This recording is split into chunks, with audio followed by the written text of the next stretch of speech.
Nosso primeiro vídeo falando de feminismo, muito feliz e empolgada para essas próximas aulas. Eu perguntei para vocês no meu Instagram e vocês falaram que preferiam aulas mais enxutas, então vamos fazer assim nessa versão neste momento para depois a gente seguir e até futuramente poder fazer aulas com mais detalhes, que particularmente é que eu prefiro, gosto muito. Eu fiz nesse formato presencial, foram 8 semanas, umas 2 horas quase cada aula, mas claro, eu teria feito, né, em 40 minutos basicamente aqui para vocês. Mas vamos conversar hoje sobre o protofeminismo e por que a importância dessa aula em específico. Porque tem muitos cristãos que vemos palestras, outras coisas, que eles se colocam no feminismo falando: o feminismo no começo foi bom, foi algo bom, legal, que era sobre o direito das mulheres, enfim, mas não entendendo exatamente o que foi o feminismo desde o começo. Então, essa primeira aula, a importância é para quebrar essa mentira que foi colocada na nossa cabeça, pensando que o feminismo foi bom no começo e depois ele foi se desvirtuando. Não. É a gente entender que as bases que regem o movimento desde agora já são bases estabelecidas há muito tempo atrás. E é sobre isso que nós vamos falar. Nessa aula a gente vai focar especificamente na história de Mary Wollstonecraft e Mary Shelley, que são mãe e filha. Inclusive tenho aqui o livro da Mary Wollstonecraft, o livro da Mary Shelley, muitos de vocês conhecem, que é o Frankenstein. E no decorrer dessa aula eu vou tentar ser bem breve para a gente decorrer sobre isso. Muito do meu estudo foi baseado, claro, não apenas nesse livro, indico muito, e claro, minha inspiração muito de aprender sobre o feminismo foi a Ana Campaiolo, então esse livro dela também são muito bons, e vários diversos livros e cursos que adquiri. Eu estudo feminismo já vai fazer uns 4 anos, basicamente, mas eu acredito que seja importante essa minha primeira introdução, falando que antes eu falava sobre o feminismo, não defendendo uma verdade. Na minha cabeça, na concepção, eu pensei que era isso. Eu estava defendendo algo para o Senhor e algo especificamente para isso. Mas, primeiro, que o Senhor não precisa ser defendido.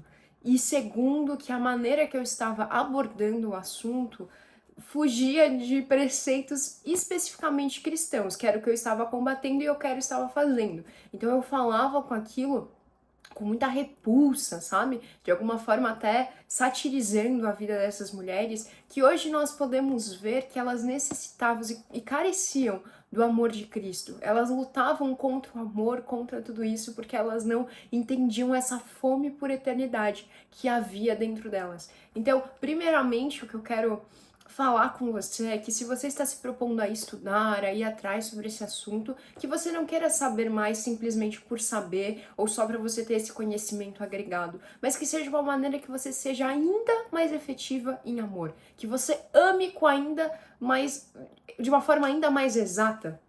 Por que isso? Porque se você se deparar com uma pessoa que se diz feminista, e muitas das que se dizem feministas não entendem 10% do que nós vamos conversar nessas aulas. Então que você não saiba desses assuntos para você se sentir melhor perante elas, ou de alguma forma ter um conhecimento a mais do que elas, mas para você ser mais efetiva em amar. Se elas dizem defender isso, é porque elas não entenderam algo muito maior que pode nos libertar dessas mentiras que esse mundo quer trazer à nossa mente. Então, por favor, não estude isso por apenas ter conhecimento agregado, mas que você seja mais efetiva como cristã. E claro, a ideia principal do movimento não nasceu com a Mary Wollstonecraft, isso foi algo trabalhado na mentalidade da sociedade, não digo apenas das mulheres, mas da sociedade, em muitos e muitos anos. Inclusive, Cristina Pisano, em 1405, escreveu Cidade das Mulheres, que foi um livro contra o livro, né, a literatura de Santo Agostinho, né, a Cidade de Deus, onde a cidade das mulheres era uma cidade totalmente dominada pelas mulheres. Então nós vemos isso em 1405, essa ideia de falsa liberdade já nascendo na mentalidade das pessoas. Então vamos lá, importante pensar que Raíssa, o que é o feminismo? O feminismo não é uma luta a favor dos direitos das mulheres, né? Para as mulheres conseguirem mais direitos, elas não serem menosprezadas pelos homens, elas não estando no lugar abaixo dos homens. Não, isso não é o feminismo. Inclusive, se isso fosse o feminismo, realmente seria, às vezes, uma luta justa. Não atualmente, porque nós vemos que atualmente, e isso por inúmeras questões, a gente vai ter uma aula sobre isso, tirando essas mentiras feministas da nossa mente, né, que as mulheres ganham menos que os homens, que as mulheres são menosprezadas na sociedade, que hoje as mulheres não têm direitos iguais aos homens, nós vamos ver isso através de dados realmente reais, não apenas com um corte da sociedade que elas querem trazer, mas realmente com dados fidedignos, né, para nós estudarmos sobre isso. Então, importante pensar que feminismo não é uma luta a favor dos direitos das mulheres. Isso não é verdade. Feminismo é uma revolução sexual e creio que passa muito mais disso, é uma revolução sexual, uma revolução na sociedade mesmo, onde quer desmistificar toda a verdade e pureza que Cristo quer colocar em nossas mentes. Você não pode pensar feminismo sem pensar em comunismo, marxismo, a gente vai ver isso mais pra frente, mas isso está intrinsecamente ligado, assim, não tem como pensar um diferente ao outro. Mas o feminismo, ele nasceu, né, voltando, não nasceu, mas ele foi sendo concebido muito com viés iluminista, aonde quer tirar Deus do centro da nossa mente. Nós vamos pensar, vamos articular alguma fala, tudo pautado num viés da ciência, da literatura, tirando totalmente Deus do centro da vida das pessoas e da mentalidade, da consciência das pessoas. E isso já no século XVIII. E a Mary Wollstonecraft, que nasceu com toda essa mentalidade e carga iluminista. Então, por isso é importante pensar que o movimento feminista é sim anticristão. Tem como ser, Raíssa, cristã e feminista? Não. Ou você está defendendo algo que não é o feminismo, ou você acha que é cristã e não é. Então, os dois não tem como você ser. Então, de algum dos lados, você está sendo enganado do que é um e do que é outro. Então, só pra gente entender quem eram as pessoas que a Mary Wollstonecraft se abastecia, tinha dois tipos de iluminismo, o da esquerda e o da direita. O da esquerda, sendo da França especificamente, que nós vamos conversar, foi um rosto muito aparente, assim, do movimento foi o Marquês de Sade, que era um pornógrafo. Também o termo sadismo vem dele especificamente. E eu só quero trazer uma citação para você entender aonde era a base que Mary Wollstonecraft e as demais feministas e quem realmente se alimenta do movimento iluminista se abastecia. Uma frase de Marquês de Sade: as mulheres não são nada mais que máquinas planejadas para voluptuosidade, que só deve ser alvo da luxúria. São autoridades poucos confiáveis, sempre que é preciso construir uma doutrina autêntica sobre esse tipo de prazer. Ele defendia o amor livre, a masturbação, era contra o casamento, e esse é um movimento que diz defender as mulheres, mas um dos seus grandes autores e um dos grandes fontes, né, intelectuais delas eram esse tipo de pessoa. Eu adoro falar sobre a vida delas para nós entendermos o contexto e, como eu falei no começo, sermos mais efetivos em amor, mas creio eu que já estou passando um pouco mais do tempo, vou ser bem direta na vida dela. Ela nasceu em 1759, num lar onde o pai era alcoólatra, a mãe maltratava dela, ela era a irmã mais velha, então ela cuidava das outras irmãs, mas sempre se sentiu muito menosprezada. Ela tinha uma amiga que o pai dela era muito ligado ao iluminismo, então essas ideias iluministas começaram a vir à mente dela a partir disso. Por ela se sentir muito mal em casa, ela abandonou a família, foi cuidar de outra mulher, sendo que a sua casa precisava de cuidados. Lá ela também era muito maltratada por essas mulheres. Quando a mãe morreu, ela voltou para casa para cuidar de suas irmãs. A partir disso, ela fundou uma escola que era uma das bandeiras que ela muito carregava sobre a educação, sobre isso que o iluminismo trazia, mas tendo em vista, e aí é algo contraditório, ela dizia que ela via cada aluno dela. A escola, em sua maioria, era de meninas, né? Mas tinha alguns meninos na escola. E ela disse que tratava cada indivíduo com a sua individualidade, entendendo realmente as demandas dele. O que é algo contraditório no futuro, que ela quebra isso. E já vem essa falso padrão, né, que as feministas querem trazer, que não há distinções entre homens e mulheres mentalmente, e isso vem sido trabalhado. Algo muito importante de nós vermos, existe algo chamado janela de Overton. O que é isso?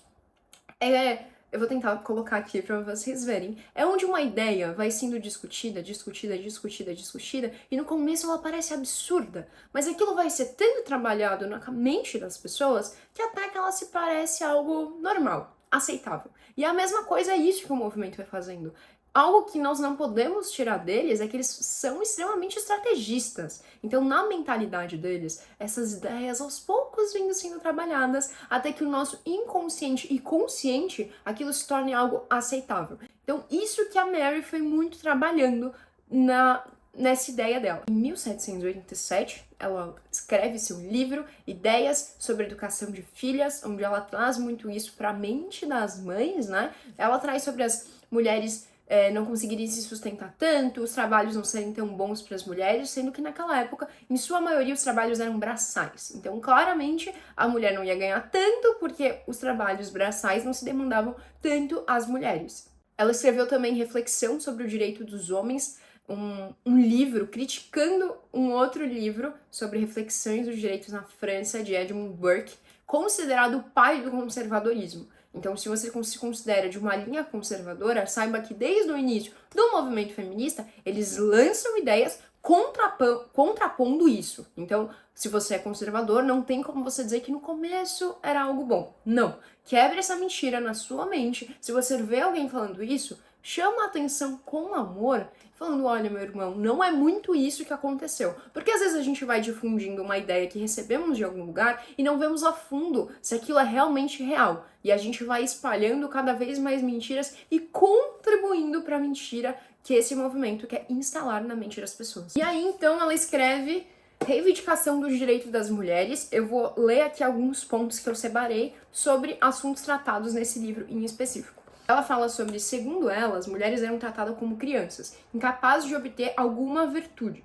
Ou seja, isso mostra que ela critica muito que as mulheres eram muito dadas, só queriam tomar chá, só queriam ficar fazendo coisas fúteis. No seu tempo livre ou no seu tempo, elas não se dedicavam a ficarem mais inteligentes, e ela fala que isso se dava falta de informação. Mas até hoje nós vemos que muitas mulheres têm acesso a isso e mesmo assim, por finalidade, não gostam de certos assuntos e preferem outros. Isso quebra a própria mentira que fala que desde sempre as mulheres eram oprimidas, eram mulheres vistas como horrorosas, enfim, várias outras falácias. Aqui mesmo ela fala que achava a vida das mulheres muito fáceis, comparada à dos homens, e como elas poderiam contribuir, de certa forma, muito mais à sociedade. Outra ideia que ela traz, ela critica o fato das mulheres buscarem mais a beleza do que a castidade, criticava que a vida das mulheres era muito mais fácil que a dos homens, claramente falando das burguesas, pois as camponesas trabalhavam, mesmo sendo mais leve que os homens, né? Então, as mulheres camponesas, a vida delas era muito mais difícil que uma mulher burguesa, mas mesmo assim, comparada ao marido, que também era camponês, a sua vida era mais fácil.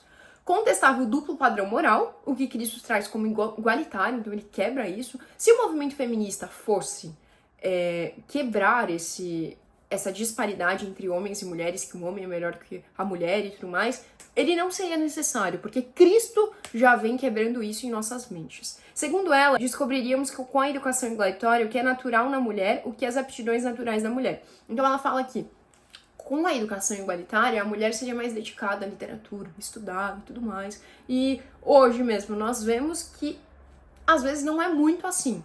Por mais que, graças a Deus, minha irmã, você está aqui contribuindo, nós estudarmos, nós ficarmos inteligentes, isso não é algo ruim, o Senhor espera isso de nós e glória a Deus por isso, mas nós não podemos também tirar de nossas mentes que, como homens e mulheres, nós somos seres diferentes, criados por um propósito diferentes e realmente desfrutar disso no Senhor não tem nada melhor que nós podemos fazer.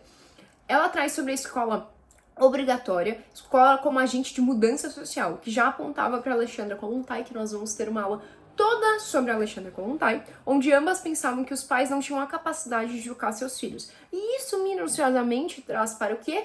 Para o Estado controlar os filhos e formular a mentalidade deles. Lançando esse livro, por mais que aqui, digamos que ela pegou um pouco mais leve, né, do que realmente são as ideias que ela ia defender no futuro, porque aqui ela fala sobre a castidade, né, ela não tira totalmente, plenamente os deuses do jogo, mas mesmo assim de uma maneira muito desfigurada. Passando isso, ela começou a andar com filósofos que defendiam o fim do matrimônio, o adultério, o bissexualismo, e isso nós estamos falando de 1700 e bolinhas. Então, não é algo de hoje, a ideia está tão bem formada na mentalidade da sociedade Hoje, que a gente às vezes vê um filme e fica torcendo pro outro trair a esposa com a outra menina que nós torcemos mais, e isso tá vendo aquilo que eu falei daquela janela que a gente conversou? Ela vai vindo aos poucos, a gente até torce, e quando a gente vê, a gente, meu Deus, a gente tá torcendo pra que ela traia o marido, pra que ele traia a esposa. Isso aos poucos vai sendo formulado na nossa mentalidade. Eu quero passar muito rapidamente sobre a vida dela, sendo que tem muitos detalhes. Ela conhece Henri Fuseli, que também era um filósofo contra o matrimônio, a favor do adultério, muitos elementos, né, que nós já sabemos que vem com um combo isso. E ela começa, ele já era casado, e ela começa a ter muitas trocas com ele, conversar, até que ela se apaixona e vai até a casa dele, bate na porta. Quem atende é a sua esposa, né, a esposa dele, e ela propõe eles terem um relacionamento a três, onde a sua esposa iria usufruir do corpo dele e ela da mente. Claramente a esposa mandou ela ir embora, né? O Henri Fuseli também disse que ficou horrorizado com essa proposta dele, sendo que era algo que ele defendia, né? Mas ela ficou extremamente triste. Futuramente, nós vamos ver, isso aconteceu com ela, com o marido que ela teria logo após. E uma mulher também propõe isso e ela também mandou a mulher embora, né? Então, em um momento ela era essa mulher, né, propondo algo a três, e depois, quando ela se coloca no lugar da mulher, ela diz que isso seria algo absurdo de acontecer, mesmo sendo uma ideia que ela defendia. Depois ela conhece Gilbert Shinley, que era também anticristão, era contra o casamento, tudo isso que nós já vimos, e com ele ela tem uma filha chamada Fanny. Por ela ter ficado grávida, os dois se casam, o que foi algo assim muito falado. Por quê? Porque os dois eram contra o casamento e se casam. E o que acontece? Gilbert Shinley, ele trai ela por outra mulher, ela fica muito triste, muito afetada, e ela vai também se propor que eles tenham um relacionamento a três, e mais uma vez ela é negada, porque ele falou que ele só estava defendendo, fazendo aquilo que ele defendia, que era contra o casamento, por isso ele veio atrair ela. E ela fica muito devastada, e ela tenta se matar. Quando ela tenta se matar, ela é recuperada por dois homens, isso ela grávida. E passando o tempo, ela conhece William Godwin, que é um ex-pastor, também anticristão, contra o casamento. Ele tem até uma frase que eu separei aqui para nós conversarmos sobre. Ele fala sobre o casamento, né? É um sistema fraudulento. E os homens que cuidadosamente erram em seus julgamentos da vida cotidiana sempre manterão um julgamento distorcido em tudo mais. Acrescente-se a isso que o casamento diz a respeito à propriedade, e a pior das propriedades. Enquanto dois seres humanos foram proibidos por instituições positivas de seguirem as inclinações das suas próprias mentes, o preconceito continuará vivo e vigoroso. Enquanto continuo buscando aferrar uma mulher a mim, proibindo que o próximo prove seu merecimento superior e colha os frutos, sou culpado do mais odioso dos monopólios. William Golding, isso está na página 66 do livro Libido Dominante. Mary também fica grávida de Mary Godwin, que mais tarde se tornaria Mary Shelley, e ela morre no parto da sua filha. E o que acontece? Isso deixa a Mary Godwin, né, a Mary Shelley, futuramente ela fala quanto a isso a abalou, né, da sua mãe ter morrido no parto. Ela se sentiu abandonada, e nós vamos ver que Frankenstein, que foi o livro que ela escreveu, diz muito a respeito disso. Após a sua morte, o seu até então marido postou uma biografia sua, da Mary Wollstonecraft, né, falando sobre até os casos sexuais dela, trazendo relatos sobre a sua vida, né, o que foi um choque para a sociedade. E a sua filha Fanny, que ela tinha tido, né, que ela tentou se matar grávida dela, ficou extremamente abalada com aquilo e veio a se suicidar. Porque eu trago também um relato da vida, né, das feministas, e vocês vão ver eu fazendo isso nas próximas aulas. Porque nós vemos o retrato dessas mulheres que defendiam isso. No fundo, elas querem que as outras mulheres vivam tal qual elas, né, com essa vida amargurada, com essa vida sem propósito, o quanto nós conseguimos ver que realmente foi uma vida sofrida, e não só para elas, mas para todos que a cercavam. Foi uma vida complicada e conturbada. Com isso, a Mary Shelley, né, que é a Mary Godwin até então, foi vivendo sua vida muito, né, se abastecendo também dessas literaturas, se envolvendo e participando de grupos também que eram a favor da sexualidade livre, que eram contra o casamento, que eram a favor do adultério, né? E com isso ela conhece Percy Shelley, que ele já era pai, já tinha filha, e a sua mulher estava grávida, e os dois começam a ter um caso baseado nisso. E o seu pai, né, ela achou que o seu pai, Godwin, iria aceitar isso, mas ele ficou extremamente abalado, não aceitou isso, então eles fogem com a sua irmã postiça, porque Godwin depois se casa com outra mulher também, Clement, e eles fogem então a Mary Shelley, o Percy Shelley e a sua irmã postiça. Os três fogem e também começam a se abastecer muito, né, dessas literaturas. O que acontece? A esposa de Percy Shelley se mata também, sendo que te deixou os filhos porque não aguentou viver nessa conturbação da vida. O Percy Shelley e a irmã postiça da Mary Shelley, Mary Godwin, eles têm um caso. Então é como se eles fossem ali um trisal e isso abala muito a Mary Godwin. Tem um filme da Netflix que eu vou deixar aqui para vocês verem. É um filme que, claro, tenta defender, né, os ideais feministas, mas é um filme que deixa muito claro como foi pervertido essa vivência deles, o quanto as ideias deles eram algo totalmente contra o que o cristianismo nos propõe. Eu acredito que seja muito bom vocês verem esse filme, porque ele vai ficar gravado na sua mente. Eu fui muito mais sucinta nessa parte da aula, por conta que espero eu que você veja esse filme e ele vai deixar muito claro como eles viveram. E o Frankenstein nasce, né, muito baseado nessa vida conturbada da Mary Wollstonecraft. Eu espero que com esse vídeo você entenda um pouco o que o feminismo quis trazer desde o começo. Entenda que esse apenas não é um começo, foi uma ideia que foi sendo construída, mas eu resolvi começar por aqui, porque na antiguidade a gente vê que muito antes mulheres se posicionam, e não só mulheres, mas muito com vertentes de homens também, a favor disso. E se você for ver muitas feministas falando desse caso da Mary Shelley, né? Muitas elas falando como foi corajoso ela ficar com o Percy Shelley, como isso foi uma história de amor linda. Mas se é um movimento que defende mulheres, como não olham para a esposa dele que se suicidou e como isso foi devastador para ela? Se é um movimento que defende mulheres, como defendem eles te trair com a sua irmã? É uma história muito conturbada e nós não vemos isso como uma história isolada da Mary Wollstonecraft, mas a gente vê várias pessoas ao redor deles vivendo essa vida vazia em si. Então, espero que você compartilhe esse vídeo com alguém que precisa saber disso, que isso chegue em mais pessoas, que mais pessoas sejam iluminadas pela verdade. E após essa aula, eu te convido, faça uma oração. Peça para o Senhor que isso entre ao seu coração de uma maneira certa e correta, que isso não te encha de ódio ou de rancor, que isso já aconteceu comigo. E a gente perde o propósito de fazer tudo isso se isso vier com mais ódio, rancor, você vê alguém de uma maneira horrível, do que amor. Nós estamos estudando isso para sermos mais efetivas em amar. Coríntios fala, né? Ainda que eu fale a língua dos anjos, se tudo isso acontecesse, mas não me houver amor, isso não é válido. Então não adianta você ser a pessoa mais inteligente do mundo se você não ser efetiva do que Cristo nos mandou fazer. Espero que você seja abençoada e que isso de alguma forma toque não apenas a sua vida, mas de outras pessoas. A melhor forma de nós combatermos esse movimento é nós sermos efetivamente cristãs, pessoas que rendem tudo ao Senhor e não às nossas próprias vontades.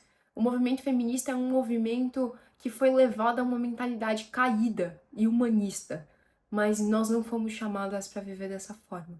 Fomos chamadas a responder a uma comissão do Senhor. Deus abençoe.